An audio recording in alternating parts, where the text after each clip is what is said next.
libros colectivos. Por su parte, Jorge Saldívar Hernández, como ya lo había mencionado, es egresado de la licenciatura de Economía de la FES Acatlán. Ha participado en seminarios internacionales sobre desarrollo regional, como en su calidad de becario y prestador de servicio social.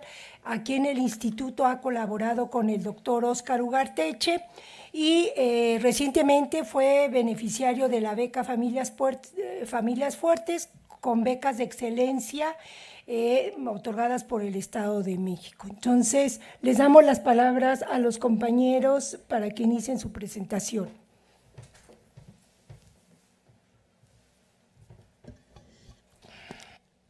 Buenas tardes a todos ustedes.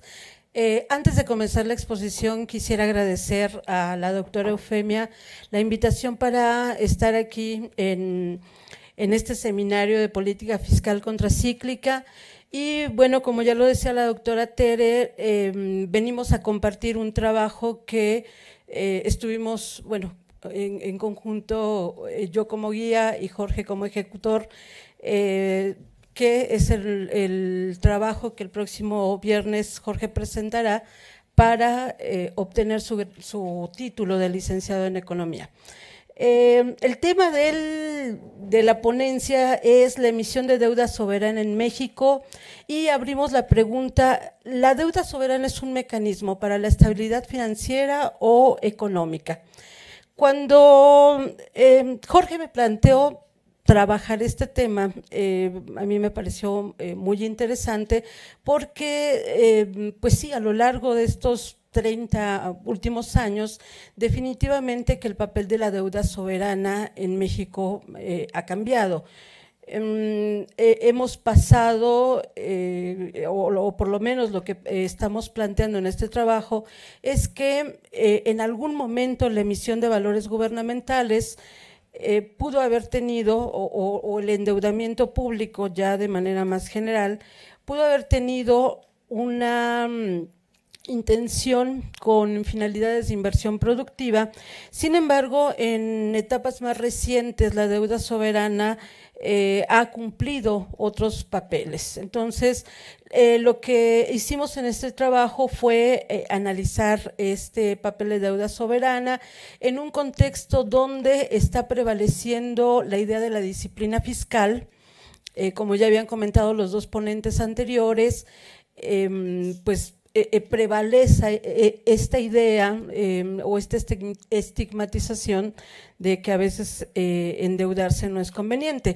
Nosotros concretamente nos estamos refiriendo a la emisión de valores gubernamentales y de lo que se trata es de identificar cuál es el papel que esos valores gubernamentales están jugando, porque como lo planteaba hace un momento perfectamente el doctor Moreno Brit, la reducción de nuestra calificación de deuda soberana no fue, el punto es, ok, nos estamos endeudando, pero ¿qué estamos haciendo finalmente con esa deuda? Estamos contemplando también un escenario donde prevalece la financiarización y la existencia de esta nueva etapa del capitalismo financiero implica, por lo tanto, nuevas formas de acumulación e implica también manejar la deuda con criterios más financieros que económicos. Entonces, a partir de esto, nosotros estamos considerando que la emisión de deuda implica un costo financiero y un costo económico, porque economías emergentes como la nuestra necesitan dar mayores tasas de rendimiento que las otras para atraer capitales y que esto permita, como ustedes perfectamente saben, que haya una especie de subordinación de política fiscal y política cambiaria en aras de que la política monetaria alcance el objetivo de estabilidad de precios. Y pues esta forma de desarrollar las políticas macroeconómicas, pues sabemos que ha tenido efectos recesivos en nuestro mercado doméstico. Entonces, a partir de eso, estamos planteando el siguiente panorama. tenemos que la política fiscal, los instrumentos de política fiscal complementan el manejo de la política monetaria. Como todos ustedes saben, durante mucho tiempo, en un primer momento, la emisión de bonos de regulación monetaria y posteriormente la reducción del crédito interno neto son elementos que han guiado o que han sustentado la aplicación de la política monetaria, y no se diga también las operaciones de intervención esterilizada que requieren también de cierta emisión de deuda para poder esterilizar el efecto monetario de la entrada de capitales. Estamos también planteando la idea de que los bonos de, lo que decíamos hace un momento, los bonos de regulación monetaria en algún momento pues ayudaron a preservar esa estabilidad de precios y esterilizar el flujo. Una cuestión importante que nace también del trabajo de investigación es que la colocación de deuda soberana ha permitido crear una curva de rendimientos, lo cual es una misión en términos financieros muy importante, porque ahora tenemos emisiones de deuda soberana en mercados internacionales que contemplan hasta 30 años. Este crecimiento acelerado de valores gubernamentales también es importante de considerar, porque una parte importante de estos valores gubernamentales se encuentran en manos de agentes económicos extranjeros, y lo que comentábamos también hace un momento acerca del encarecimiento de los costos financieros en la emisión de deuda soberana. Este trabajo partió de considerar una serie de enfoques teóricos. Ahorita por el tiempo nosotros solamente elegimos los dos grandes enfoques opuestos en cuanto al manejo de las finanzas públicas. Como saben, en el entorno macroeconómico que nos encontramos actualmente, pues se privilegia una disciplina fiscal en la cual el gobierno debe ajustar sus gastos a los ingresos que recauda. Se tiene la idea de que el gasto gubernamental es inflacionario, y las finanzas públicas suelen manejarse con una visión de tesorería, es decir, con una visión en la cual debe de haber la suficiente liquidez para asumir esos gastos, hacer una reducción de costos financieros, etcétera. Y en dado caso de que hubiera necesidad de endeudarse, debería de buscarse un equilibrio fiscal intertemporal, es decir, el gobierno debe de considerar cómo van a impactar los costos financieros en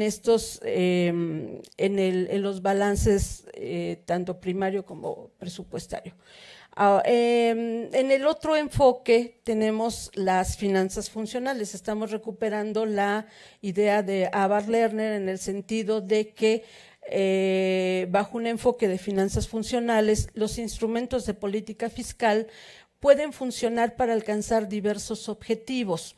Se parte, recordemos, en las finanzas funcionales de considerar que el gobierno cumple una serie de funciones sociales referentes a la asignación, a la distribución y estabilización de la economía, y que como parte de esa función de estabilización macroeconómica, la política fiscal puede hacer uso de estabilizadores automáticos o discrecionales que permitan, entre otras cosas, matizar el comportamiento del ciclo económico, pero también generar una adecuada distribución del ingreso.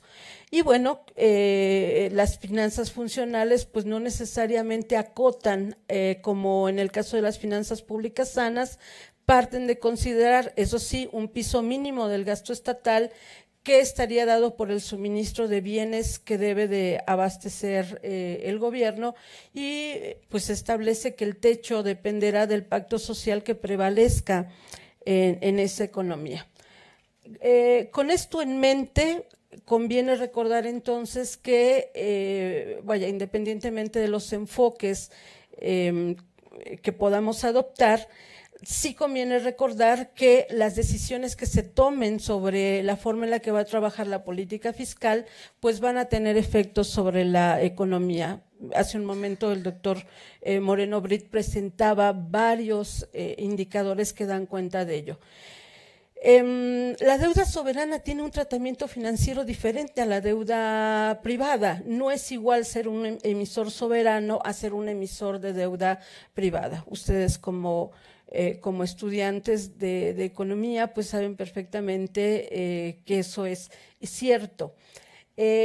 Algunos consideran que la idea de que el gobierno debe tener un balance equilibrado no necesariamente tiene que ser cierto, dado que la gente gobierno no tiene vida finita.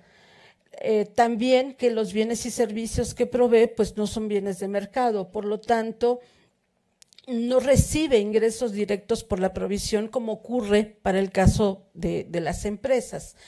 Y una cosa importante, en un contexto de visión endógena del dinero, el gobierno es emisor de moneda, mientras que las familias y empresas somos usuarias de esa moneda soberana y por lo tanto el emisor de moneda no tendría por qué restringir su gasto a sus ingresos. Este es un postulado más bien que hace referencia al enfoque de finanzas funcionales y que por lo tanto también tiene capacidad de imponer contribuciones. En el trabajo nosotros, además de este enfoque teórico, abordamos cuál había sido el comportamiento de la deuda pública en México. Y bueno, podríamos identificar tres diferentes etapas. Una primera etapa a la que le denominamos conformación del mercado de valores gubernamentales y que para cuestiones prácticos en el trabajo de investigación delimitamos para el periodo 1970-1981. Recordemos que la creación de CETES, que serían los primeros instrumentos de deuda soberana, ocurre más o menos por ahí de 1974 y bueno, realmente lo que queríamos destacar en esta primera etapa es que la labor principal era crear un mercado de valores gubernamentales que tuvo como antecedente un mercado de valores de renta fija. Y que un patrón de comportamiento en esta primera etapa es que el uso de esta deuda pública en muchas veces se orientó a fines de crecimiento o estuvo vinculado a fines de crecimiento económico. Bueno, ahí hay algunos indicadores con respecto a el porcentaje que tenían los tenedores de estas emisiones de valores gubernamentales. Yo ahí realmente, para no que nos dé tiempo a todos de exponer, creo que en esta primera etapa pues es una etapa incipiente en el desarrollo de la emisión de deuda soberana. En una segunda etapa ya tendríamos, prácticamente abarca la década de los 80s y una parte de la década de los 90s y una de las cosas que también convendría rescatar de esa primera etapa es que coincide, me refiero a la primera, con el boom petrolero y que pues tuvimos ese boom petrolero vino acompañado también de un boom en el financiamiento externo. Sabemos que en 1982 tenemos el problema de la crisis de la deuda y que esto implicó serios problemas porque no habíamos contemplado una reducción en los ingresos petroleros combinado con la contratación de muchos de esos empréstitos extranjeros con tasas de interés flotantes. Bien, sabemos que esta crisis de la deuda de 1982 implicó una serie de medidas de programa de ajustes en el programa de ajuste estructural que fueron, digamos que de alguna manera, la puerta de entrada a lo que es el modelo macroeconómico dominante. Entonces, bueno, le doy la palabra a Jorge para que les cuente en qué consistieron las siguientes etapas y el resto del trabajo. Hola, buenas tardes. Le doy también las gracias a la doctora Eufemia por invitarme al seminario. Y bueno, aquí también veo a mis profesores de la licenciatura. Y bueno, continuando con la tercera etapa, lo que le llamamos el auge del mercado de valores gubernamentales. Bien, esta etapa y la última etapa quedó definida porque se estableció un nuevo esquema monetario con estabilidad de precios y lo que ya se mencionaba antes, el tema de las finanzas públicas sanas, de tratar un presupuesto prácticamente de ingresos y gastos igual a cero. Después de la crisis del 94, la política de deuda quedó supeditada a los intereses de la política, de las políticas del Banco de México. Este,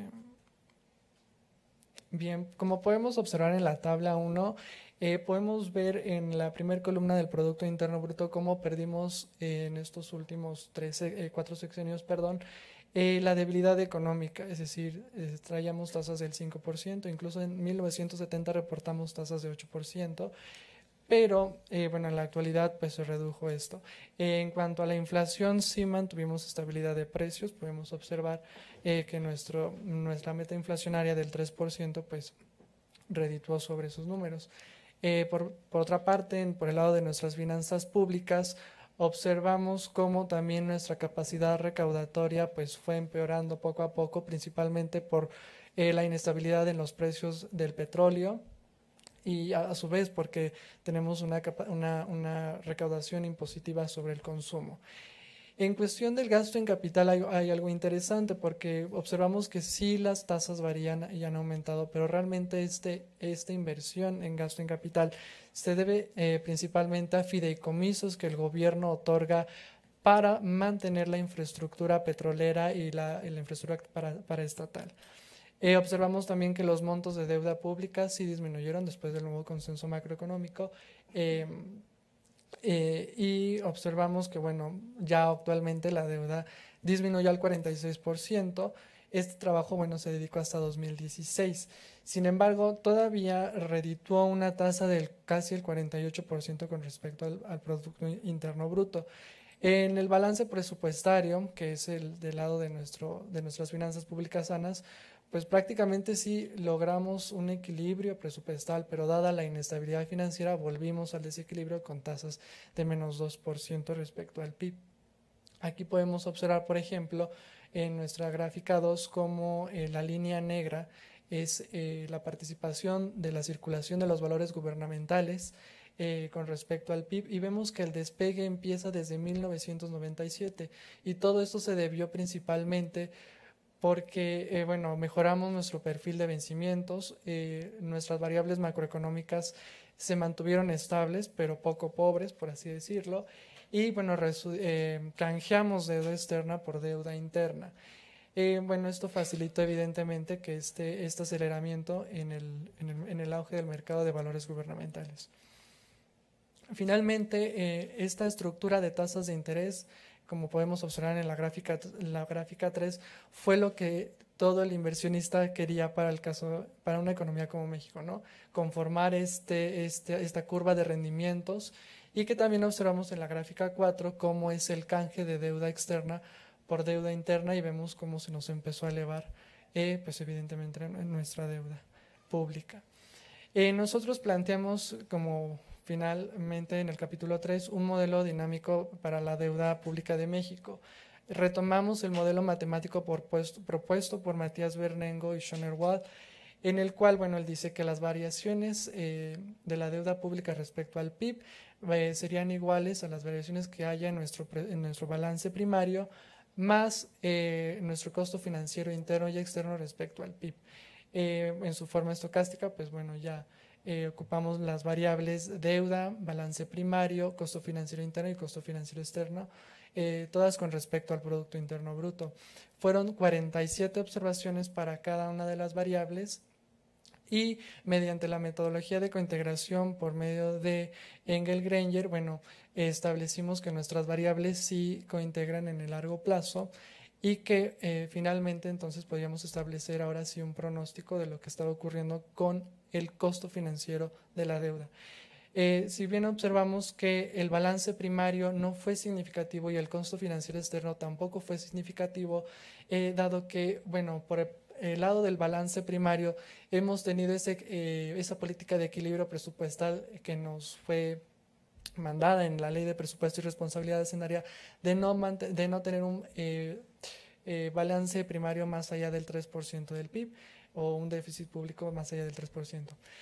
Entonces, podemos decir entonces que el costo financiero, por cada peso que incrementa el costo financiero, la deuda lo hace en 4,57 centavos, es decir, es un traslado de recursos inmenso que, como podemos ver en la gráfica 5, la línea gris dice Bernengo, bueno, ese traslado es lo que se le paga a los poseedores de los bonos, que pues regularmente son personas ricas, bancos, y bueno, entonces también observamos que el déficit, también dice Bernengo, que la presencia de superávits primarios en presencia con déficits nominales significativos, bueno, implica también una gran transferencia de recursos que, si bien la podríamos estar usando para estimular la actividad económica del país.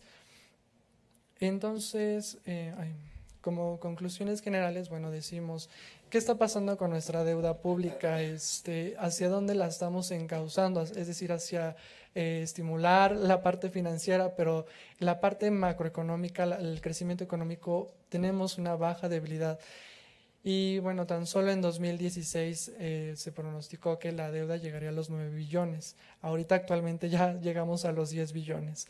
El costo financiero, algo interesante, que en 2016 por día el costo financiero nos costaba 1.200.000 pesos. Imagínense, eso es un traslado de recursos inmenso que, si bien se podrían estar utilizando para potenciar principalmente el mercado interno y crear empleos formales, que es lo que también necesitamos.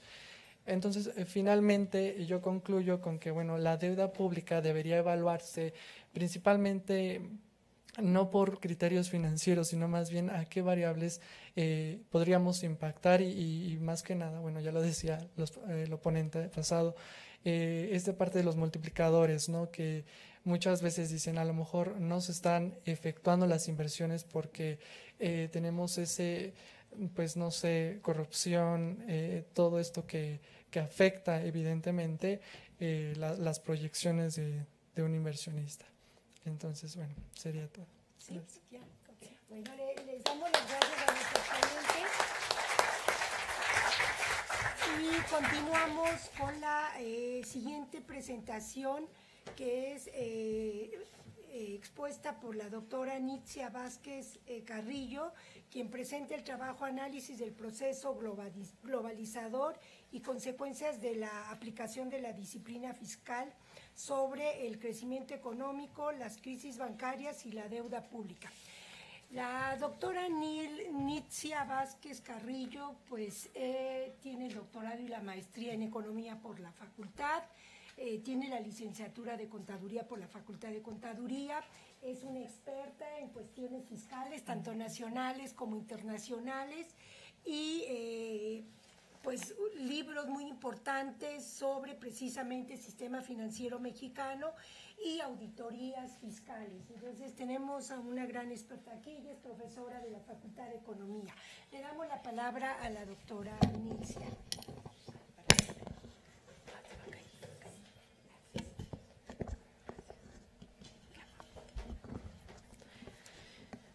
Buenas tardes a todos, pues agradecer por estos foros y por la invitación a participar. Lo que voy a presentar es las conclusiones sobre una serie de trabajos que yo he venido realizando en materia de política fiscal, de sistema financiero y de crecimiento económico. Al respecto, pues en los antecedentes, simplemente, perdón, ¿me pueden pasar el control? Mil perdones. Al respecto, les puedo abordar muy rápidamente los antecedentes, no como proceso histórico, sino para que veamos que en realidad México ha considerado la deuda y la política fiscal no como una herramienta de crecimiento, sino como parte del modelo de inserción en la globalización financiera, del cual no quisimos hacer variantes, es decir, pudimos haber aprovechado cuestiones como el bono demográfico y el uso de la deuda para infraestructura para cambiar el modelo y producir y crecer. Y en realidad no lo hemos logrado. Desde el 82, con la inauguración, a veces cuando estoy en clase juego con mis alumnos y les digo, no siempre llegamos en primer lugar, pero si se trata de crisis sí puedes mencionar a México. Entonces la inaugura México y resulta entonces que se inaugura por un proceso estructural que venimos repitiendo. Esto es la caída del precio del barril del petróleo y, por supuesto, la sobreacumulación que se había dado en el mundo, que había por ahí también el doctor Moreno Britza les mencionó, en donde, bueno, nos hacemos fácilmente acreedores de deuda, resulta ser que evidentemente se pierde porque la garantía era eso, un commodity que tampoco nos sirvió para convertirlo en producto. En ese sentido, pues el gobierno mexicano se niega a realizar reforma fiscal que eleve los ingresos, y no estoy planteando, incluso para la administración que viene, el hecho de, pues subamos los impuestos y de ahí vamos a tomar mayores ingresos. No, lo que pasa es que tenemos otra herramienta que es incrementar la base fiscal. A pesar de las reformas, la más reciente con el registro de incorporación fiscal, y tratar de atraer más contribuyentes a nuestra base fiscal, lo cierto es que son los mismos que ya se tenían por sueldos o salarios, por honorarios, por arrendamientos, y lo único que hiciste es hacerles un esquema simplificado para que no pagaran mensualmente, sino pagasen bimestralmente. Entonces, no estás incrementando de facto la base fiscal. Y si nos vamos a las empresas, el problema está en que se tiene la información. Por ejemplo, yo quisiera saber cuántos hombres y mujeres, cuántas personas morales y su estatus legal están cotizando y están pagando impuestos. Esa información la tenemos, pero si ustedes la buscan públicamente y comparativa, no la van a encontrar comparativa. A eso nos negamos en parte a la hora de realizar reforma fiscal. Luego, ello vino ya estructuralmente en aquella época con esta crisis a enfrentar con mayores subsidios a las exportaciones, con controles a las importaciones y, por supuesto, con la nacionalización bancaria. Que eso lo que generó es que de algún lado teníamos que dar financiamiento empresarial, y quien lo terminó dando fueron las casas de bolsa, cuyo resultado, bueno, no fue malo en términos de que brindaron cierto financiamiento, pero sesgado a ciertas empresas, y dos, fueron los que tuvieron los recursos, los cazabolseros, para comprar la banca cuando se reprivatizó. En este sentido, la reprivatización pues viene con inexpertos en el mercado, poca regulación, poca supervisión en ese mercado y pues la consecuencia, crisis bancaria, donde además tuvimos que las tasas de interés llegaron al 175% en términos reales. Eso para cualquier cartera de crédito era un costo financiero brutal, y eso fue lo que pasó, adicional a los préstamos relacionados, del cual hay amplia evidencia en la Cámara de Diputados y Senadores, pueden ver las cifras. Bien, en conjunto, bueno, ¿qué tenemos, por ejemplo, en el sistema financiero? Porque viene el sistema financiero y me dice, bueno, te lo reprivatizo. Por otro lado, voy cambiando los esquemas de política monetaria, y resulta ser que el Tratado de Libre Comercio estipulaba controles a la entrada de capital extranjero que se iban a acabar hasta 2024. No fue así, y prácticamente en 1997 acabamos con una banca extranjerizada. Así de rápido lo tuvimos que hacer. Entonces, si comparamos las épocas, pues a ver, época de dominio estatal. ¿Y qué pasa con la banca? Está ampliamente concentrada en básicamente 6 instituciones. Nos vamos del 95 a 2000. Ya dejamos al mercado, ya cambiamos el paradigma. ¿Y qué pasó con la concentración en ese mercado? Igualitos, 80%, y siguen concentrados en... Nada más le cambiamos de nombre a los bancos y a algunos el origen del capital.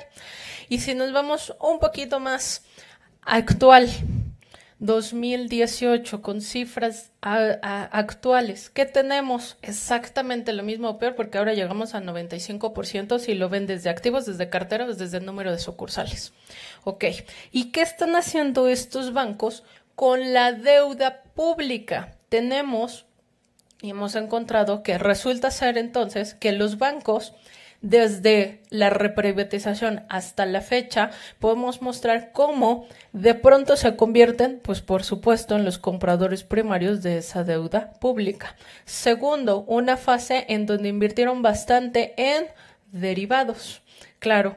Y finalmente entonces se les pregunta, bueno, ¿y qué pasó con el financiamiento empresarial?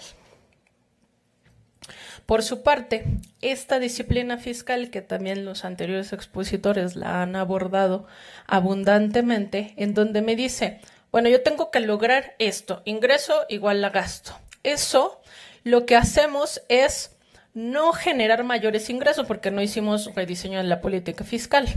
Por el otro lado, nos endeudamos. Pero entonces, ¿qué pasó con el gasto de inversión, con el gasto de infraestructura? En realidad disminuyó. La inversión pública ha estado altamente rezagada, con variaciones, por ejemplo, 2.7% en 2012 a menos 3% en 2017. Y efectivamente, resulta ser ahora que entonces hay infraestructura, como por ejemplo energética y petrolera, pero que se está financiando a partir del mercado de valores en unos instrumentos que se llaman fibras E. Nuevamente, si bien tenemos inversión pública, esto es muy pequeñita, muy rezagada, no incrementaste la base fiscal, pero sí incrementaste el gasto corriente. ¿Por qué sí lo incrementaste? Porque podemos tener ejemplos claros en el sector público en donde la administración que se va de instituciones que tenían 4 direcciones generales adjuntas pasaron a 14, pasaron a 18. Las direcciones generales adjuntas para arriba son las que tienen mayores salarios, mayores prestaciones, incluyendo entre ellas, por ejemplo, pago de celulares y pago de choferes o incluso asesores dentro de las mismas oficinas del sector público. Esas cifras, eso es un hecho, no lo estamos inventando. Entonces sí incrementaste el gasto corriente. En ese sentido, bueno, lo que tenemos es que, por otro lado, la idea de la globalización financiera, de permitir al capital extranjero venir, era hacer más competitivo el sector financiero, entre ellos el bancario. Y si nos vamos al términos de ahorro interno, lo que vamos a encontrar es que el ahorro interno, en lugar de incrementarse, disminuye. Por supuesto, entonces volvemos a la pregunta, si de dónde se van a financiar las empresas para invertir, para producir y para darles empleo. No hay esa posibilidad. Queda ¿a quiénes? Pues a las grandes empresas. Por otra parte, la política monetaria, igualmente un poco el tema abordado por los anteriores participantes, me dice, pues es una política monetaria restrictiva, porque la herramienta para ti es, yo quiero limitar la demanda, porque además no te creo que la parte de la inflación sea una cuestión de oferta, es una cuestión de demanda, ese es mi problema, así lo resuelvo, y entonces la limito. En conjunto, resulta ser que entonces, si analizamos deuda, política fiscal, sistema financiero y crecimiento económico en México, pues nos quedamos justamente que estamos atados a lo que está haciendo Estados Unidos. ¿Por qué? Pues porque de ahí viene el capital, porque es nuestro principal socio comercial, y entonces ¿a qué tiene que responder la tasa a la que damos esa deuda gubernamental? A una tasa mayor a la que te da Estados Unidos para que vengan los capitales.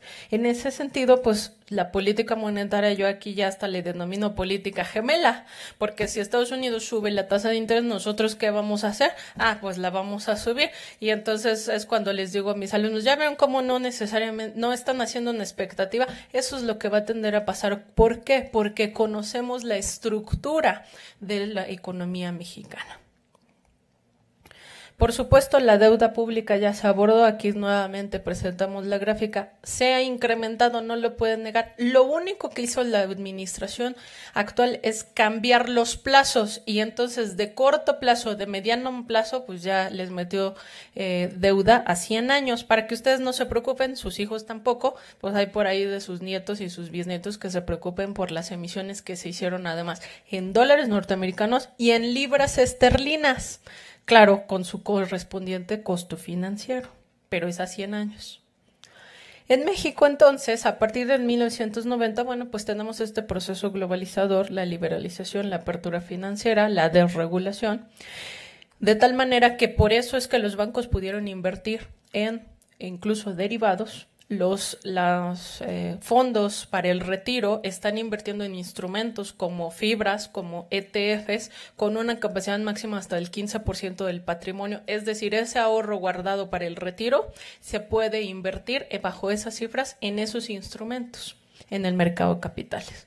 Por supuesto, la privatización bancaria y el fomento a una banca deslocalizada, a una banca global que no está atendiendo a los intereses nacionales. Y el aumento de los niveles de supervisión y mecanismos de contención de crisis, sí, pero en función de los principios de Basilea, que es interpuestos por el Banco Internacional de Pagos, que tampoco son malos. El problema está que tampoco están en función de los intereses de México. Es decir, hago un modelo de riesgo para un empresario mexicano, y entonces bajo ese modelo de riesgo resulta ser que, por supuesto, las pequeñas empresas, que es la base productiva de nuestro país, por supuesto que nunca pasan esos modelos de riesgo y por supuesto que no se les da financiamiento. Ese es el grave problema. Bueno, en consecuencia, ¿qué hemos tenido? Bueno, en términos de instituciones, sí hay más instituciones financieras, el sistema financiero es más grande, pero en términos de competitividad y profundidad, están exactamente iguales. ¿Eso qué me hace? Que las empresas se financian fundamentalmente de proveedores. Eso tiene muy poca capacidad cíclica, muy poca capacidad de mejorar e incentivar la economía. Por supuesto, entonces el crédito bancario, que sí ha aumentado en los últimos años en términos reales, sí, pero se queda en las empresas de mayor tamaño. Esto es básicamente parte de los resultados que tenemos de la investigación, en donde si vemos, sin importar el modelo y la época, terminamos en una estructura oligopólica, una dominación y una concentración, que eso en consecuencia que ha transcurrido con el crecimiento económico que no lo fomenta.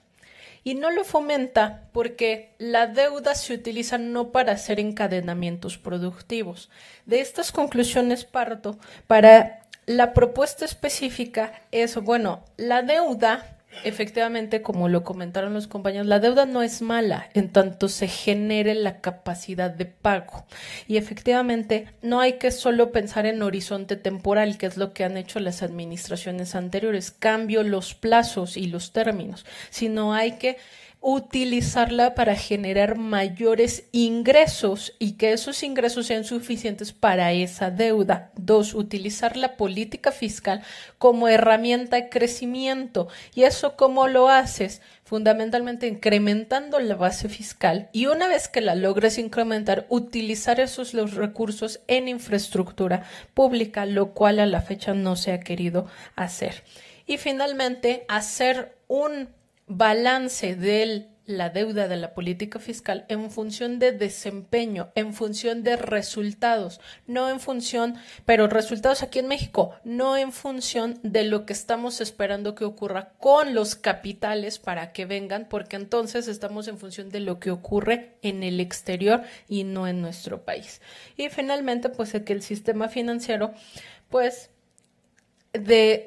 además de hacerlo crecer, necesitamos hacerlo competitivo, de tal manera que necesitamos incrementar la oferta de servicios y eso no significa controlarles las tasas, sino motivarlos a que hagan instrumentos que se adecuen, por ejemplo, al pequeño empresario, a las microempresas, a las pequeñas, con características distintas, incluso desde aquí de la ciudad hasta otras partes de la República. ¿Por qué? Porque no es lo mismo el empresario que está aquí en la Ciudad de México que el empresario que está en Durango, en Coahuila, Chihuahua. Enfrentan condiciones diferentes y los servicios financieros deberían adecuarse a esas características de esos empresarios y no al revés, no que sea una gama de servicios financieros homogéneos y entonces ustedes llegan a la banca, bueno, ¿te queda o no te queda? Si no te queda, muchas gracias y lleva tu dinero a otra parte y no me interesa. No, es que debería ser la visión del otro lado en función del desempeño que brinden esos servicios financieros a las personas, a las empresas, para que realmente se vayan a la infraestructura y a la producción.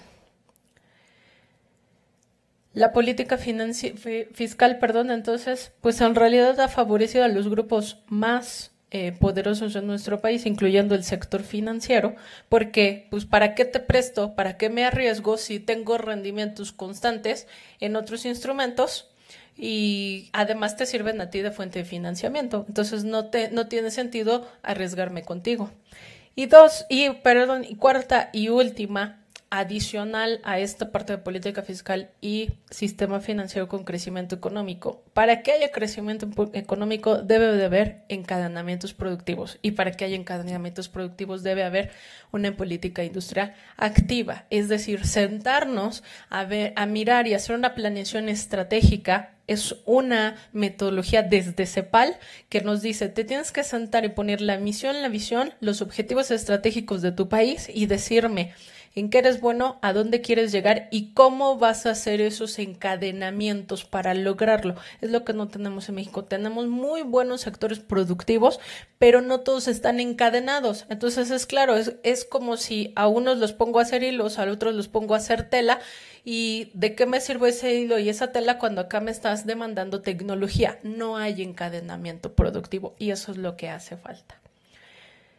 Pues finalmente solo les presento las referencias, son trabajos que hemos estado realizando constantemente y bueno, pues de una vez mi comercial, ¿no? Porque de las publicaciones que tenemos al respecto y pues cualquier duda, comentario y contacto, pues con gusto. Muchas gracias.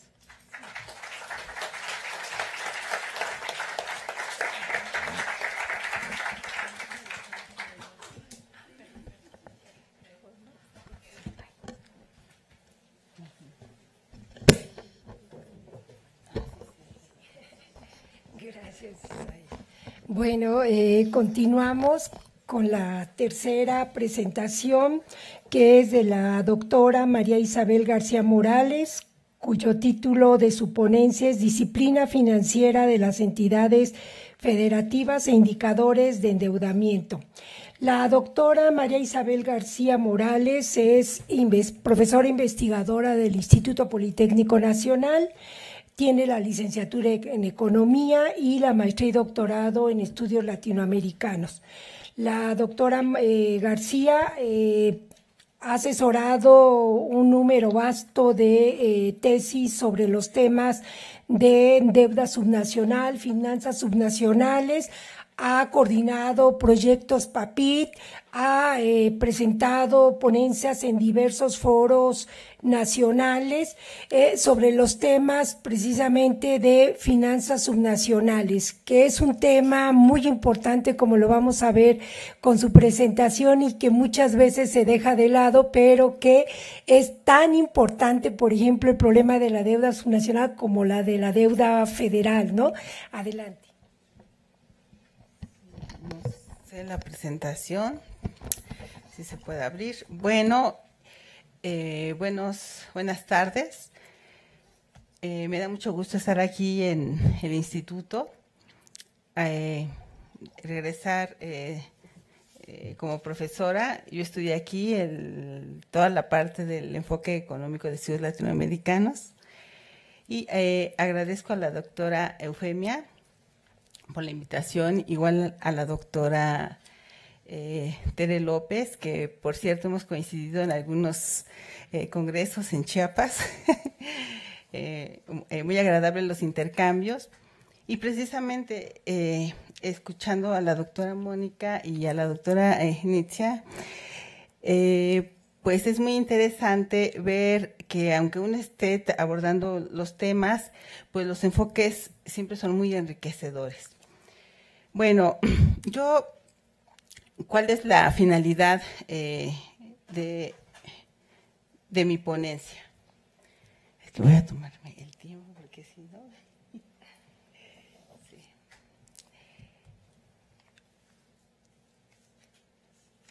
Sí.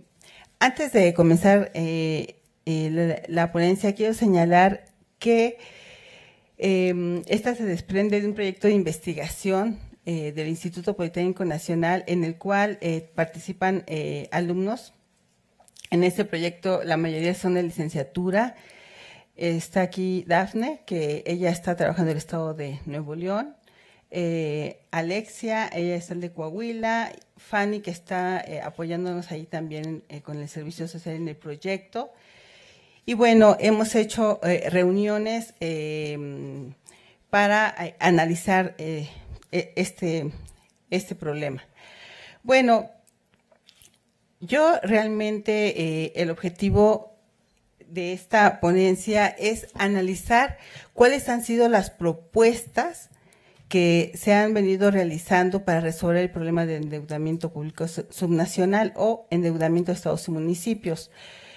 Prácticamente con el caso de Coahuila, después el de Veracruz, este problema se convirtió en mediático, los medios y sobre todo por los escándalos de los gobernadores con todos los problemas político-electorales que yo traía. Y bueno, entonces vamos a ver aquí cómo se ha propuesto o cómo el gobierno ha venido resolviendo esta situación. Entonces, cuando el gobierno actual inicia, en diciembre del 2012, uno de los puntos o de los problemas principales que se plantea abordar es el endeudamiento de estados y municipios. Incluso está dentro de los primeros 10 problemas dentro del Pacto por México. De 2012 a 2015 se da todo un proceso y un debate, sobre todo en el Congreso de la Unión. Y bueno, ahí las calificadoras, los gobernantes tienen una opinión y prácticamente pareciera que en términos políticos es necesario limitar el endeudamiento de los estados y los municipios como una medida de solución. Eso fue como, y que nosotros seguramente habremos estado escuchando, ¿no? Y bueno, ¿por qué era un problema esta situación? Pues porque el problema fue que varios estados se empezaron a endeudar de manera abrupta. El ritmo fue muy grave, que bueno, pone totalmente en riesgo sus finanzas locales, y una vez que aprendieron el mecanismo unos estados de cómo endeudarse, siguieron los demás. Y entonces comenzó en una tendencia de, ante la falta de ingresos públicos locales, esta fue una de las alternativas que se dieron en parte, bueno, por la falta de recaudación local, pero también por la crisis de 2009, donde sus ingresos federales disminuyeron. Entonces, el problema aquí, que bueno, ¿qué pasaba con esos incrementos de deuda? Que no se expresaban en un crecimiento económico de los estados, sino más bien en escándalos políticos. Entonces, bueno, esta solución implicó una reforma constitucional de varios artículos. Yo aquí voy a señalar el 25. También se modificaron otras leyes. Bueno, ahorita voy para allá. Entonces, ¿cómo se regulaba este endeudamiento? Antes y después quedó un poco así. La ley de coordinación fiscal era la pauta que le permitía a los estados endeudarse dejando como garantía las transferencias federales, es decir, recursos que iban a implementar. Aquí puse el artículo 9 de la Ley de Coordinación Fiscal y dice, las participaciones que correspondan a las entidades y municipios son inembargables, es decir, las transferencias que reciben los estados. No pueden afectarse a fines específicos ni estar sujetas a retención, salvo aquellas correspondientes al Fondo General de Participaciones, al Fondo de Fomento Municipal y a los recursos que se refiere al artículo 4A, fracción 1 de la presente ley, que podrán ser afectadas para el pago de obligaciones contraídas por las entidades. Es decir, este artículo va a permitir a los estados endeudarse a costa de las transferencias federales.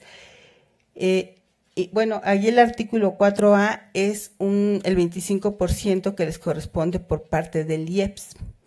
Entonces, esto va a ser sumamente atractivo tanto como para los gobernadores como para la banca. ¿Por qué? Porque el riesgo, o sea, tienen garantía, entonces el riesgo disminuye. Y eso se soluciona con la reforma fiscal, y aquí tiene que ver con la cuestión de la disciplina financiera que ha mencionado la doctora Mónica Inicia.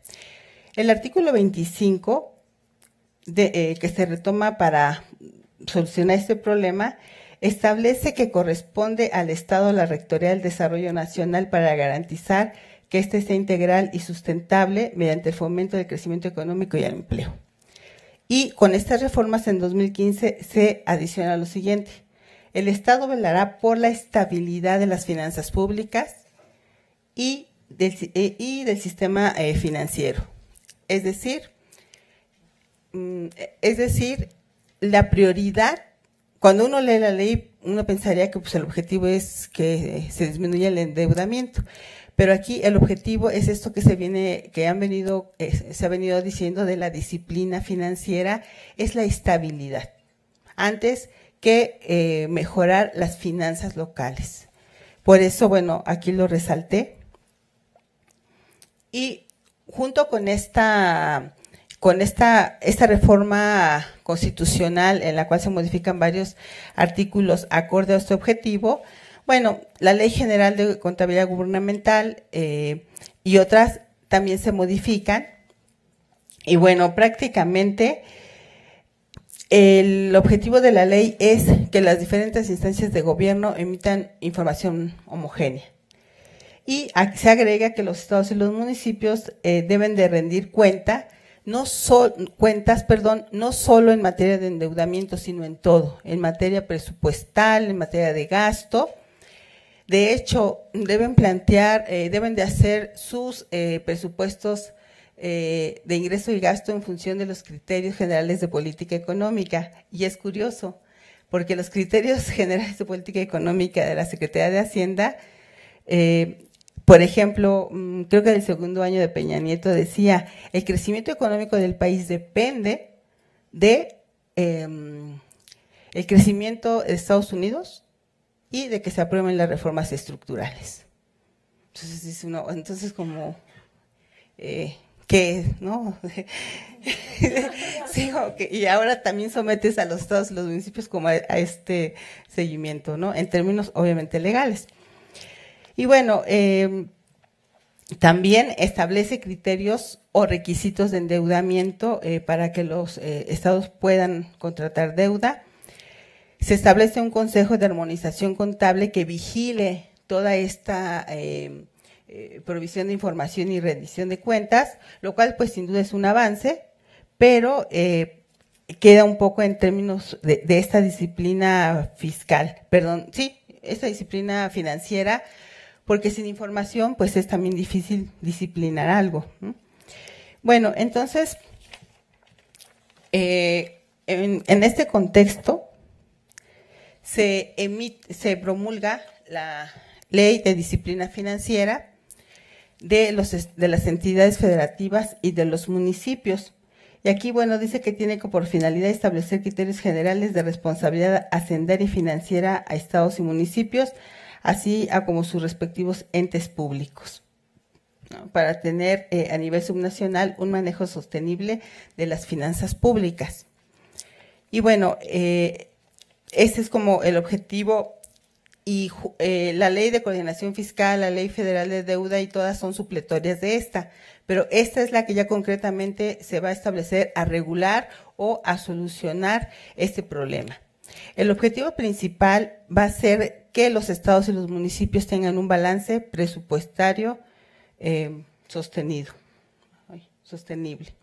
Entonces, prácticamente toda la ley se va a enfocar en someter a los estados y los municipios a la disciplina financiera. Bueno, ahí lo tenemos. Entonces, aquí está, dice, por disciplina financiera se va a entender la observancia de los principios y las disposiciones en materia de responsabilidad hacendaria y financiera, aplicación de reglas y criterios en el manejo de recursos y contratación de obligaciones por los entes públicos que aseguren una gestión responsable y sostenible de sus finanzas públicas, generando condiciones favorables para el crecimiento económico y el empleo y la estabilidad del sistema financiero. Cuando empecé con el proyecto de investigación, una de las hipótesis que yo tenía era que, bueno, que el sistema de alertas y todo esto que establece esta ley limitaba el endeudamiento. Y ahora, una de las hipótesis que van saliendo a partir del trabajo es que realmente toda esta ley sirve como para apoyar y fortalecer más bien el sistema financiero, porque, bueno, el riesgo de la banca es bajo y es muy atractivo para la banca. De hecho, antes el principal acreedor de los estados y los municipios era la banca de desarrollo, y actualmente es la banca comercial, se lleva más del 70%. Entonces, pues sin duda es muy atractivo. Entonces, se parte del principio de balances presupuestarios sostenibles. Ese es el que sigue. Y bueno, ahí establece que es un balance presupuestario, pues equilibrio entre ingresos y gastos. La clasificación de la deuda. La CONCAMIN y varios organismos empresariales se quejaban mucho de que los estados y los municipios no le pagaban a las pequeñas empresas. No estaba, podríamos decirlo, controlado la deuda a proveedores, prácticamente en lo que era la responsabilidad hacendaria de los funcionarios de no pagar. Y por primera vez en esta ley se establece mecanismos o era una deuda que no estaba como contabilizada en la gravedad de la deuda de los estados y los municipios, porque además no había información.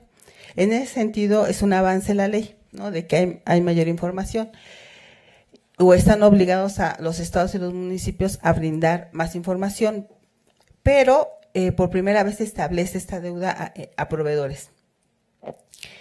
Pero en realidad el problema más grave se tiene en la deuda que tiene garantía de las participaciones federales, y esta se va a llamar, o la ley le va a llamar deuda estatal garantizada, que aquí deuda estatal garantizada y deuda contingente. La deuda contingente es toda la deuda que tienen los estados y los municipios que no tienen una garantía, en este caso las participaciones o algunos fondos. Y bueno, esta va a ser de largo plazo y de corto plazo, y la deuda estatal garantizada. Entonces, para la deuda contingente, prácticamente establece una serie de referencias, pero así que uno diga que la ley establece que no puede pasar de ahí, no, yo ya lo leí y pone, por ejemplo, dice, si hay un proyecto de inversión de más de 10 millones de UDIs, debe hacerse un estudio de costo-beneficio. O sea, son requisitos, y esto de costos-beneficios establece una serie de requisitos. Porque aquí una de las cuestiones es que la mayoría de la deuda era un problema porque no se destinaba precisamente a inversión, sino prácticamente a gasto corriente. Es más, las calificadoras denunciaban y decían, en periodos electorales aumenta la deuda de los estados. O sea, como para dónde, ¿qué se financiará en periodos electorales, ¿no? Entonces, no hay inversiones, no hay estos resultados y, bueno, también establece un procedimiento para la aprobación que debe de ser 2/3 partes de la legislatura local, mejores condiciones de mercado. Antes del 2013, prácticamente el que tenía la mayoría de los préstamos a los estados y los municipios era Banorte, el 70%. Y bueno, obviamente que los demás bancos van a protestar, van a decir, bueno, estamos hablando pues en contra de que uno pues se acapare todo, además es muy atractivo. Y obviamente presionan y se hace, pues se pide mayor competencia y a los bancos se les pide, a los estados y municipios se les pide que presenten para que haya mejores condiciones de mercado, al menos el estudio de 5 bancos, ¿cómo se llama? La cotización de 5 bancos para ver a cuál da mejores condiciones y contratar ese servicio. De hecho, esto lo deben de, ya Dafne me decía que sí, que efectivamente sí aparecen esos estudios o esas propuestas de los bancos cuando en el caso de Nuevo León piden prestado. Entonces, por ejemplo, miren, se dice que a los estados será cuando sea mayor, a largo plazo va a ser cuando sea mayor a 40 millones de UDIs. Entonces, pues es bastante dinero y además en UDIs, pues también se da mayor facilidad de que vaya incrementando la deuda, ¿no? A los municipios también se les es considerada también cuando son más de 10 millones de UDIs. Entonces, ese es un poco, podemos decirlo, una clasificación general de cómo cómo esta ley establece la deuda de los estados y de los municipios. Ahora, va a establecer un sistema de alertas en la que, esta alerta va a decir, bueno, es para señalar cuando es peligroso ya un nivel de endeudamiento. Y va a ser 3 niveles, endeudamiento sostenible, en observación y elevado. Entonces, un indicador, corresponde a la Secretaría de Hacienda hacer ese sistema de alarmas con información de los estados. En este caso, la clasificación es la siguiente. Es deuda pública, toda la deuda y obligaciones sobre los ingresos de libre disposición. Ese es un indicador de sostenibilidad. Este indicador, pero fíjense, ingresos de libre disposición son las transferencias por participaciones más los ingresos propios. Es decir, casi todo, excepto los ingresos por las aportaciones, que es prácticamente salud, educación, seguridad pública. Eso no lo pueden tocar, pero todo lo demás, ese indicador es cuánto debes y cuántos ingresos tienes. Y en miren, podemos ver el primero. Pues, a mí en ese sentido sí me parece que no, que este sistema no ayuda, ¿cómo podríamos decirlo?, a mejorar las finanzas de los estados. Porque miren, ahí en el que dice bajo, que está con verdecito, dice, puede ser menor o igual, igual al 100%. Es decir, que todos sus ingresos puede ser el equivalente a toda su deuda y se considera bajo. Yo digo, cuando la verdad lo analizaba con mis alumnos, yo decía, ¿esto no es escandaloso? Dije, pues yo no he escuchado comentarios al respecto. El siguiente, medio, se va al 200% y ya es peligroso cuando rebasa el 200%. Entonces, ¿cuál es el problema aquí? de que la mayoría de la fuente de ingreso de los estados y los municipios son las transferencias federales. Y prácticamente es para cubrir una serie de bienes públicos locales, el gasto corriente, y bueno, son un sistema de alertas como basado en la dependencia de los estados y los municipios. Desde mi punto de vista, estos indicadores deberían de ser en función de la capacidad propia de los estados y los municipios. Entonces, el primer indicador es sostenibilidad, es así, 100%, y ya en los otros, bueno, para mí este sí es como el grave, y los demás ya dicen, bueno, deuda, servicio de deuda, intereses sobre ingresos de libre disposición.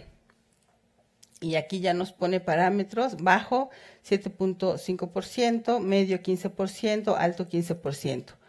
Obligaciones a corto plazo y con proveedores y contratistas sobre ingresos totales. Entonces aquí ya se va a 7.5, 12.5, 12.5 y ya se considera este tipo de deuda que antes no se consideraba para ver la gravedad del endeudamiento de un estado. Esta sería la última. Ustedes lo pueden encontrar en la página de la Secretaría de Hacienda y Crédito Público. Y aquí viene cuáles son los estados que tienen problemas dentro de todo este criterio y todas estas modificaciones que he explicado. Y bueno, ahí vemos que solamente Coahuila sería el que tendría un endeudamiento elevado. Tenemos 7 con el endeudamiento, el nombrecito, de rango medio, ¿verdad? Que sería, bueno, Baja California, tenemos ahí Chihuahua, Michoacán, Nuevo León, Quintana Roo, Sonora y Veracruz, en el último reporte con datos de la cuenta pública de 2017, y los demás, bien. Entonces, pues así cuando uno ve el sistema de alertas dice, pues no hay ningún problema, solamente hay un estado con endeudamiento elevado, 7 ahí más o menos y los demás muy bien. Entonces, pues ¿cuál era el problema? No existe el problema del endeudamiento, ¿no? Así como está. Entonces, realmente esto yo creo que es porque permite que los estados se endeuden más como para favorecer a todo el sistema financiero, más que para mejorar los problemas de la hacienda local. Esa es una de las conclusiones que yo podría dar. Pues muchísimas gracias. Gracias.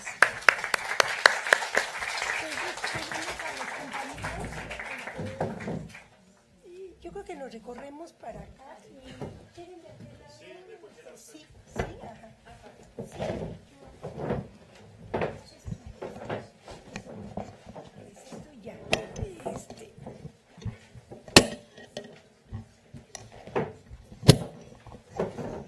Bueno. Acá hay más espacio, ¿eh? Casi quieren hacerse.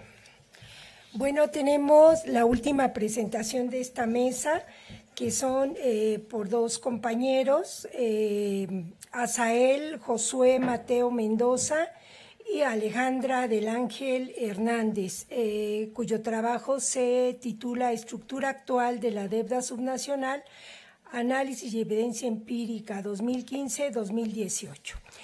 Alejandra del Ángel Hernández es una estudiante del último semestre de Economía de la Facultad de Economía. Sus temas de interés son macroeconomía, finanzas públicas, estatales, particularmente la deuda privada.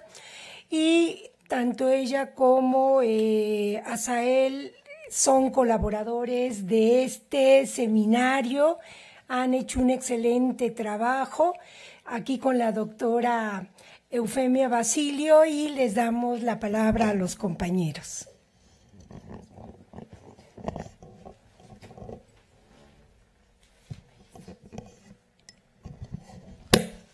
Buenas tardes, gracias. Gracias, doctora Basilio, por el espacio y la oportunidad al instituto. Es un honor compartir la mesa con ustedes, esperamos no hacerlo muy mal. Les explico rápido de qué va nuestra presentación. Vamos a hablar acerca de la estructura actual de la deuda subnacional. un contexto de cómo se ha conformado en las últimas 2 décadas los estados más endeudados, el destino de esta deuda. Evidentemente, como ya se ha comentado en repetidas ocasiones, se presenta como un problema no estructural, pero sí un poco grave debido a su repentino incremento acelerado y lo que podría significar en un futuro si no se pone atención. En una parte posterior también hablaremos acerca de algunos mecanismos que se han tomado para intentar regular o intentar mermar este posible peligro futuro. Pasaré muy rápido de esa parte debido a que la doctora García se nos ha adelantado un poquito con los temas y yo creo que no sería necesario repetirlo porque creo que se quedó muy clara esa parte en los conceptos, entonces trabajaríamos más en las gráficas y en las tablas. Después, si nos da tiempo, presentaremos un modelo econométrico que lo retomamos de la revista Problemas del Desarrollo del propio Instituto de Investigaciones Económicas, en donde ejemplifica una relación entre transparencia y deuda subnacional, el incremento.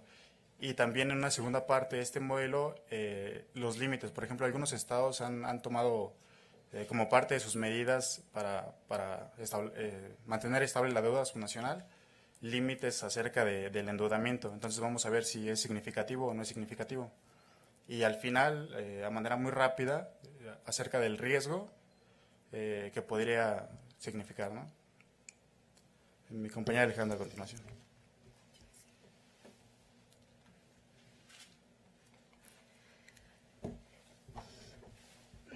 Como ya lo han mencionado, a finales de la década de los 70, los estados y el gobierno se ponen de acuerdo para que sean ellos quienes recaudan ciertos ingresos, ellos ceden ciertas potestades tributarias para que después sea el gobierno quien redistribuya estos ingresos a manera de participaciones y aportaciones.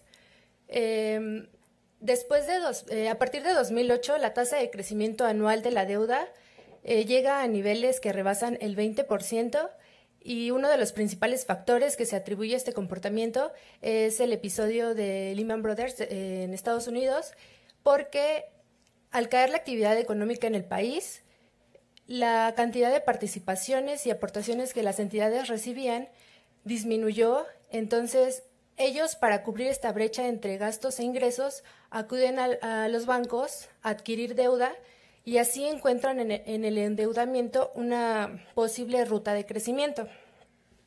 Bueno, en la gráfica se muestra los niveles de la deuda y la tasa de crecimiento que ha ido disminuyendo hasta lo reportado para el primer trimestre de 2018.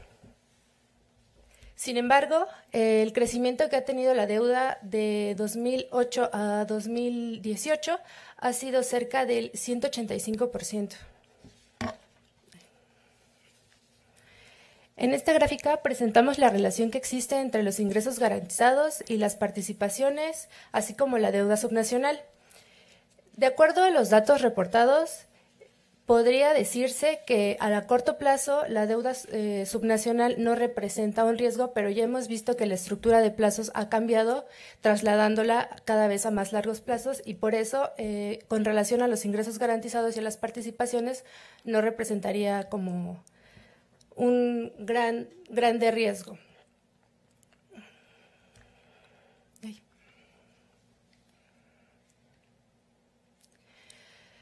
De acuerdo a datos publicados por la Secretaría de Hacienda y Crédito Público, al cierre del segundo trimestre de 2018, estos son los saldos, más bien son el porcentaje respecto a los ingresos de cada entidad que han presentado con relación a la deuda.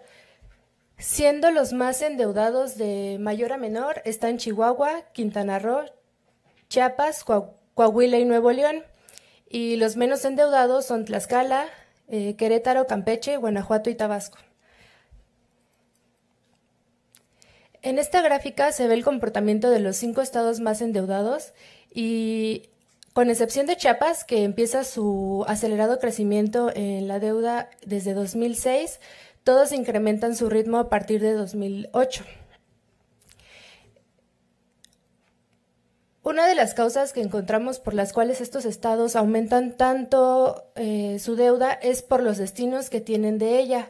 Y aquí se presentan los destinos para para 2017 y lo que va de 2018, donde vemos que el monto que ocupan para el refinanciamiento de esta deuda o cubrir las insuficiencias de liquidez superan por mucho la inversión productiva. En el caso de Chihuahua, este monto es casi el doble de lo que se asigna a la inversión pública productiva. Entonces, el no generar recursos suficientes para cubrir estas obligaciones son los que han generado un círculo vicioso dentro de los estados. Finalmente tenemos, en esta parte una comparación entre 2017 y lo que va de 2018 sobre el cambio que han tenido precisamente estos destinos, como mencionaba anteriormente, y pues la inversión pública, el monto de la inversión pública de todos los estados se ha reducido, y lo que ha aumentado no solo es el refinanciamiento, sino también los costos que genera. Como lo mencionaron anteriormente en la mesa y en las otras ponencias, a veces la obstaculización de la obtención de los datos sobre los destinos de la deuda son lo que ha ocasionado también un problema. Entonces, por eso se han adoptado mecanismos para tener mayor transparencia.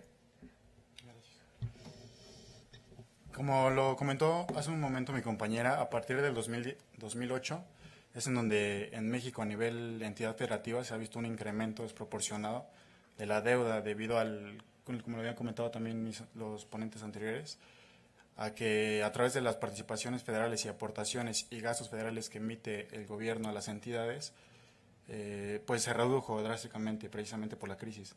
Entonces estas entidades federativas recurren al endeudamiento con la premisa de incentivar, de promover el desarrollo local, pero pues la verdad es que, como hemos visto ahorita en la gráfica, se ha mantenido disparada esa tendencia al endeudamiento, ¿no? Precisamente justo por eso se han implementado algunos mecanismos de regulación en la legislación mexicana a nivel local, también en algunos congresos y a nivel federal. Parto de tres modos de ver estos diferentes mecanismos. Empezaré primero con los de hasta abajo porque los pongo un poquito mal. Los controles administrativos podrían ser que las entidades federativas deberán registrar ante la Secretaría de Hacienda todos los créditos bancarios o emisiones bursátiles en los que utilizan las participaciones como fuente de pago o garantía. Es decir, esclarecer este ingreso que tienen, que si bien es de libre disposición, abusa de esta opacidad o esta privacidad que tienen, ¿no? El siguiente son lo que les comentaba hace un ratito, de que las 17 entidades federativas cuentan con límites de endeudamiento. Es decir, a nivel administrativo ellos mismos ponen tope para que no generen conflictos posteriores. Si bien esta deuda debería, pero no se va a inversión pública, es decir, no termina con un consumo privado, regularmente ni siquiera brinda su fuente de repago. Entonces se vuelve un círculo vicioso que en vez de impulsar o desarrollar la economía local, es al contrario, ¿no? Genera problemas de corrupción y todo eso. Comentaban hace un momento en periodos electorales, y sí, la verdad es que si veíamos las noticias, pues veíamos que muchísimo financiamiento que adquirían las entidades federativas se iba a gasto de publicidad, se iba a nóminas, se iba a gasto corriente, entonces en ningún momento iba a generar su fuente de repago. Continúa hacia arriba, las reglas explícitas. Bueno, las entidades federativas, esta es la ley de oro, yo creo, que es precisamente eso. Toda la deuda que adquieran se tiene que destinar precisamente, y de hecho de manera obligatoria, a inversión pública o algo que genere su fuente de repago, pero pues la verdad es que vemos que no genera ni siquiera eso, ¿no? La otra es que no pueden adquirir deuda externa. A nivel subnacional no se puede adquirir deuda externa, no pueden adquirir deuda en moneda extranjera, ni siquiera tener acuerdos con otros países. La siguiente, de manera ascendente, es regulación financiera y mecanismo de mercado. Los gobiernos subnacionales deben obtener al menos 2 calificaciones crediticias para poder contratar cualquier tipo de obligación financiera. Hace una ponencia anterior con el doctor Moreno Bril estaba mencionando precisamente eso, ¿no? La calificadora Fitch Ratings, que había mejorado su perspectiva bueno, mejorado en cuanto, como él lo mencionó, a que la deuda no puede representar por sí mismo un peligro, el porcentaje no representa un peligro, lo que representa más bien como un conflicto es qué se hace con esa deuda, ¿no? En qué se destina y por qué se sigue adquiriendo más y no hay ningún incremento en la economía local. Los siguientes son la regulación bancaria permite que los gobiernos locales utilicen una parte de las participaciones federales asignadas como fuente de pago o colateral para el cumplimiento de sus obligaciones financieras. Como lo comentaban hace un rato, la mayor parte de los ingresos de los estados son las aportaciones y las participaciones federales. Las aportaciones ya vienen etiquetadas y a veces hasta aparece un límite al ejercicio del gasto de los mismos gobiernos. ¿Por qué? Porque el gobierno federal le da un porcentaje de una cifra de dinero, pero justamente se va a seguridad pública, a educación, a salud, ¿no? Entonces no tienen libre disposición de eso. De lo contrario, sí las participaciones, y de ahí es de donde pudieran contratar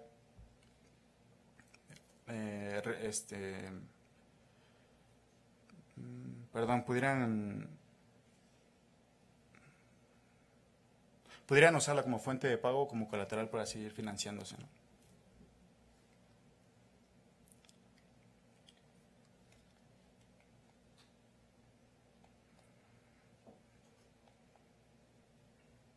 Bueno, lo siguiente, la vieron hace un momento, es el resultado de los últimos, bueno, no los últimos, los 3 informes que ha emitido el sistema de alertas de las entidades federativas. Sí, también comparto la misma idea, parece un poco, más bien muy bajo, representativo esto, porque pues vemos todo en verde, ¿no? Y hace rato veíamos en las gráficas, pues cómo están sobreendeudados los estados, y aquí vemos que ahorita nada más tenemos a Coahuila en rojo, que hace un año ya estaban en observación, ¿no? Había bajado un poquito su riesgo. Y ya se los comentaron hace un ratito, no quisiera repetir los conceptos, simplemente quiero destacar que si vemos el comportamiento de los 3 periodos, pues vemos que salvo Zacatecas, salvo Morelos y salvo Oaxaca, pudieron bajar un rango su calificación, ¿no? En observación a estable o en riesgo en observación. Pero vemos como Coahuila, Chihuahua, Michoacán, Nuevo León, Quintana Roo, pues siguen teniendo este problema, en donde es alerta, sí, pero no funciona ni como prevención y tampoco funciona como para fungir un nuevo ordenamiento de este financiamiento. Bueno, aquí lo que les comentaba hace un momento, 20 entidades federativas estaban en una calificación buena, para el 2018 fueron 23, las 13 que adquirieron fueron de las que estaban en observación, mientras que Coahuila persistió como en mala, ¿no? Calificación mala. Obligación de transparencia explícita sobre la deuda. Sí, hace un momento les comentábamos acerca de eso, de que el doctor Moreno ahorita también hacía énfasis. Perdón, antes de que olvide la idea, y recordando también hace un ratito la gráfica que presentó mi compañero Saldívar, en donde hacía un comparativo sexenal de la deuda y de otros indicadores económicos respecto a la deuda, respecto a la inflación y al crecimiento. Pues este sistema de alerta se debió implementar en México, me parece, si no hasta Cedillo, yo creo que un poquito antes. ¿Por qué? Porque era en donde empezábamos a tener un poco de hacia dónde iba el comportamiento de la deuda subnacional y el problema que podría generar. Traigo a la plática el caso de Colombia. En Colombia, en la década de los 80, en los años 80, se implementó y ciertamente es muy parecido al que se implementa actualmente en México, salvo que ahí se ignoró, es decir, tenía digamos un ejemplo, Sao Paulo tenía calificación roja para remodelar la manera en que gasta o en que se endeuda, y pues no hacían caso. Y ahí sí presentó todo esto un problema estructural, porque la deuda alcanzó niveles, me parece, subnacional, como del 2.5, 4 del PIB. Entonces, sí, a diferencia de México, sí es algo grave, ¿no? Y regresando al cuadro de transparencia, salvo algunas entidades federativas, aquí no cuento, sí la cuento, salvo, por ejemplo, algunas entidades como Aguascalientes, como Chiapas, como Chihuahua, como Colima, la Ciudad de México por su propia legislación, pero algunas no cuentan con una orden explícita que pudiera encontrarse en donde estén obligados a transparentar precisamente qué es lo que se hace con la deuda, ¿no? Regularmente no tienen esta. En el último periodo, 2016, se añadieron otros 3 entidades federativas, pero vemos que es muy lento todo este traspaso, ¿no? De clarificar el destino de la deuda y la ocupación. También vemos de los límites que le comentaba hace un rato, de que algunas entidades federativas a nivel local, en sus congresos locales, por parte del municipio sí cuentan con estos límites de endeudamiento. Algunos lo cuentan a nivel de entidad federativa vía gobierno federal, pero igual vemos que no debiéramos nosotros no debería ser un requisito, más bien es algo que deben ellos presentar, porque todos sabemos que la transparencia, bueno, no deben ocultar nada, ¿no? Ahora llegamos al modelo econométrico. Les comentaba hace un rato, lo retomé de la revista de Problemas del Desarrollo de aquí del instituto, en donde se trabaja una variable DEU que representa la deuda estatal sobre la participación federal. Se trabaja también una variable DUMI, escrita como TRA, y habla acerca de la transparencia de la deuda. Aquí está el modelo. Aquí están los datos estadísticos que arroja el coeficiente, nuestro estimador, con un signo negativo de 0.28. Aquí cuando añado la proxy del límite de endeudamiento, 1 las entidades federativas que sí tienen este límite de endeudamiento, 0 para quienes no tienen este límite de endeudamiento, igual los datos estadísticos, y con el coeficiente positivo de 0.43. Se los explico a continuación. En promedio, de acuerdo a los resultados que tuvimos del modelo, la deuda tiende a ser 28% mayor en las entidades federativas donde no es obligatorio transparentar. Fue el primer resultado del negativo, porque lo explica de manera inversa, es decir, quien sí tiene menos 28%, ¿no? De no endeudamiento. Asimismo, en la segunda parte del modelo se observó que las entidades federativas con límites explícitos de endeudamiento tienen en promedio 43% menos de las entidades en donde no hay límites. Me parece que sería todo. Pues les agradecemos a los compañeros su presentación.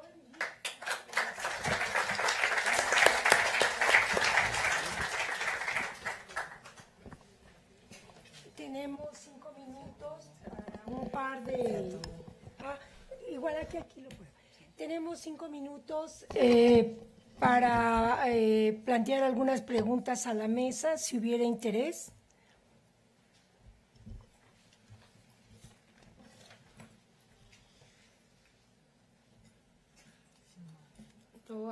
Creo que todo quedó muy claro. Sí. Bueno, en lo que David, a la claridad. Me faltó aquí, lo puse y dije, no te voy a pasar decir esto. Bueno, pero se me pasó. Ahora, en la conferencia de prensa que dio la semana pasada López Obrador, se le preguntó sobre el nivel de endeudamiento y dijo, no va a haber más deuda a nivel federal. Entonces, obviamente, toda esta situación, toda esta exposición que se ha dado, pues, ¿qué posibilidades tiene de cambio ahora con el próximo presidente? Entonces, si desde a nivel federal se plantea que no va a haber endeudamiento, no se va a incrementar el endeudamiento, que bueno, vamos a ver toda esta situación, pues sin duda eso también va a limitar a los gobiernos estatales y municipales, porque bueno, el gobierno, de hecho las calificadoras amenazaban al gobierno de Peña Nieto con bajar la calidad de la deuda si esta se venía incrementando. Entonces, pues habría que ver, ¿verdad?, qué perspectivas se dan, ¿no?, en toda esta problemática que estamos planteando de deuda en el siguiente gobierno federal. Sí, voy a aprovechar, quiero plantear una pregunta a Alejandro y a Sael. Si bien entiendo los resultados del modelo, significa que las entidades que no, en su constitución, en alguna normatividad, no están obligados a transparentar, ellos tienen un mayor endeudamiento, a diferencia de los que sí lo tienen. ¿Cómo se interpretaría? Porque hay problemas también con las constituciones estatales. Por ejemplo, Tlaxcala no puede, por su constitución, no puede endeudarse, pero digamos que a veces en el Congreso estatal ellos pueden en algún momento dado decidir, ¿no? Y justificándolo y demás. Y un problema también que no está definido claramente, que se entiende por inversión, porque es muy ambiguo, que dice, sí, se autoriza la emisión de deuda o el endeudamiento bancario, sí se va a utilizar para inversión, pero no se define claramente qué es inversión. Entonces ahí también los gobiernos estatales tienen un margen terrible, ¿no? Uno pensaría desde la perspectiva de la deuda federal, que igual tendría que ser el concepto de la deuda estatal, inversiones, formación bruta de capital, obra pública y demás. Entonces, quiere decir que sí existe, sigue habiendo como opacidad, falta de transparencia, tanto en unos como en otros, en los que sí lo tienen como norma y los que no lo tienen, pero es más alto en los que no lo tienen como norma de transparentar, porque por ahí también había un indicador de Blanchard de qué relación hay entre la disponibilidad de información, que es lo que ustedes también acaban de mencionar a nivel subnacional. Sigue habiendo un problema de la información a nivel, pues ya ni digamos municipal, pero a nivel estatal todavía sigue abriendo información para elaborar como los indicadores que nos permitan hacer evaluación, seguimiento y demás. Entonces, el ejercicio que ustedes hacen nos arroja que es eso, hay una mayor, lo podrían pasar para aclarar, hay una mayor evasión, digamos, o opacidad. Sí, justamente los resultados que arroja el modelo contrastan con eso, con las entidades en donde pudiera ser obligación o no a nivel local o federal, pero transparentar en qué están gastando la deuda, en si la están invirtiendo y en qué la están invirtiendo, y en aquellas entidades en donde pues todos abusan de su derecho de privacidad, ¿no? O opacidad. Entonces, los datos que arroja son de 38% de endeudamiento en donde no tienen por qué justificar sus gastos. Es decir, alguien tiene, bueno, le dan su nómina, ¿no? Le pagan a alguien. No tiene familia ni nada que pagar, no tienen ni idea en qué gastó todo su dinero. Sin en cambio, si hay la necesidad de pagar deudas o de pagar en su familia o algo, creo que dije un mal ejemplo, pero espero que la idea sea clara. De que justamente cuando no hay una obligación, no hay un marco jurídico que te alente, que te obligue a transparentar todas tus cuentas, entonces hay mayor peligro de que se dedique ya sea a gasto corriente, de que se dedique, como lo mencioné hace un ratito en el periodo de elecciones, a cosas como gasto en publicidad, al incremento de nómina. Entonces son esos los resultados que arroja.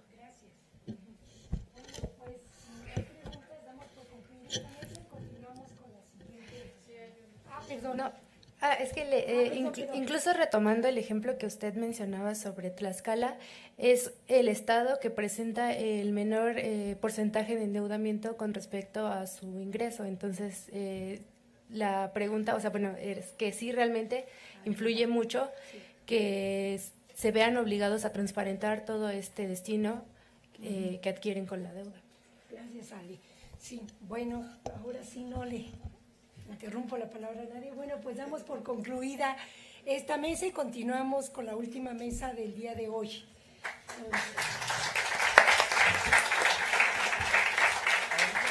Sí, yo sigo, ¿no? Ahorita sigue esta.